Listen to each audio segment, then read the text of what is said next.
SIR ప్రక్రియ ఇష్టం వచ్చినట్లు చేపడితే ఊరుకోబోమన్నారు బీఆర్ఎస్ వర్కింగ్ ప్రెసిడెంట్ కేటీఆర్. తెలంగాణలో ఎస్ఐఆర్ పై బీఆర్ఎస్ శ్రేణులు అప్రమత్తంగా ఉండాలని కేటీఆర్ పిలుపునిచ్చారు. తెలంగాణలోనూ ముస్లిం, క్రిస్టియన్ ఓట్లు తొలగించే అవకాశం ఉందన్నారు కేటీఆర్. ఏదో ఆ పార్లమెంట్ వచ్చినప్పుడు ఏదో గాడుపు ఆగమాగం గాడుపు తప్ప గాయగత్తర తప్ప కింద గ్రౌండ్లు ఏం లేదు. ఉత్తదే ఆ సోషల్ మీడియాలో ఎక్కువ, సొసైటీలో తక్కువ, వాళ్ళు బిల్డప్ తప్ప ఏముండదు. కానీ వాళ్ళు ఎదురు చూస్తారు, గోతికాడ నక్కలాగా ఎదురు చూస్తారు. యాడన్నా సందు దొరకపోతుందా, ఏదన్నా దొరకపోతుందా, మనకు ఇలా మెల్లగా ఫిట్టింగ్ పెట్టి ఏదో తిరిగా సొచ్చుక రావాలి, సనత్ నగర్లో కూడా మెల్లగా గుసాయించాలి అని ఒక ఆలోచనలో వాళ్ళు ఉన్నారు. దానికోసం ఏం చేస్తున్నారు, వాళ్ళ దగ్గర ఉండే అన్ని వ్యవస్థలను వాడుకునే ప్రయత్నం చేస్తున్నారు. మరి అది సాగనీయద్దు అంటే మనం ప్రతి బూత్ స్థాయిలో ఎవరైతే బిఎల్ఏస్గా ఉన్నారో మనం గట్టిగా పనిచేయాలి. ఆడుంది బీజేపీ. ఏదో ఆ పార్లమెంట్ వచ్చినప్పుడు ఏదో గాడుపు ఆగమాగం గాడుపు తప్ప గాయగత్తర తప్ప కింద గ్రౌండ్లు ఏం లేదు. ఉత్తదే ఆ సోషల్ మీడియాలో ఎక్కువ, సొసైటీలో తక్కువ, వాళ్ళు బిల్డప్ తప్ప ఏముండదు. కానీ వాళ్ళు ఎదురు చూస్తారు, గోతికాడ నక్కలాగా ఎదురు చూస్తారు. యాడన్నా సందు దొరకపోతుందా, ఏదన్నా దొరకపోతుందా, మనకు ఇలా మెల్లగా ఫిట్టింగ్ పెట్టి ఏదో తిరిగా సొచ్చుక రావాలి, సనత్ నగర్లో కూడా మెల్లగా గుసాయించాలి అని ఒక ఆలోచనలో వాళ్ళు ఉన్నారు.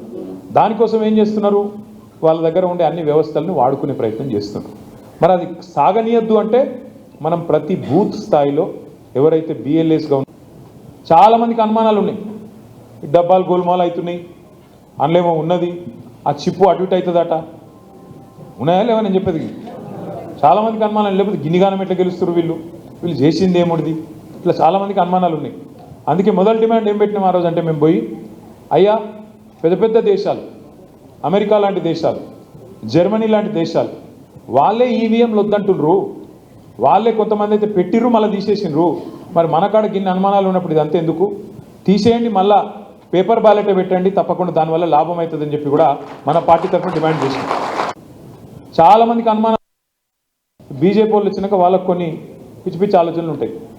ముస్లింలు మాకు ఓట్లు వేయరు, క్రిస్టియన్లు మాకు ఓట్లు వేయరు, కాబట్టి వీళ్ళని కట్ చేయాలి, వాళ్ళకు ఒక ఆలోచన ఉంది. దాంతో ఏమైంది, బీహార్లో గడబడైంది, ఆడ మన వెస్ట్ బెంగాల్లో గడబడైంది. ఎందుకు గడబడైంది, మాకు ఓటు హక్కు ఉండగా నా దగ్గర అన్ని కాయిదాలు ఉండగా కట్ చేస్తున్నారు వీళ్ళు, ఎలక్షన్ కమిషన్ కూడా పూర్తిగా ఏకపక్షంగా పనిచేస్తున్నది అని చెప్పి అక్కడ లాలూ ప్రసాద్ గారి పార్టీ ఉంటుంది, లాలూ ప్రసాద్ యాదవ్ కొడుకు పార్టీ ఉంటుంది, రాష్ట్రీయ జనతాదళ్ తేజస్వి యాదవ్ నాయకత్వం వహిస్తుంటాడు. అట్లాగే కాంగ్రెస్ రాహుల్ గాంధీ, ఆయన వెస్ట్ బెంగాల్లో మమతా బెనర్జీ, వీళ్ళందరూ గడబడి చేసారు. ఇగో మా ఓట్లు ఉండగా తీసేసిండ్రు, మా हमारे पास सब कुछ है, कागजात है, सब कुछ है, आधार कार्ड है, रेशन कार्ड है, हर चीज़ है, और हमारा होना बोल के निकाल रहे हैं, हम माइनॉरिटी है, इस वास्ते निकाल दी అని చెప్పి గడబడైంది.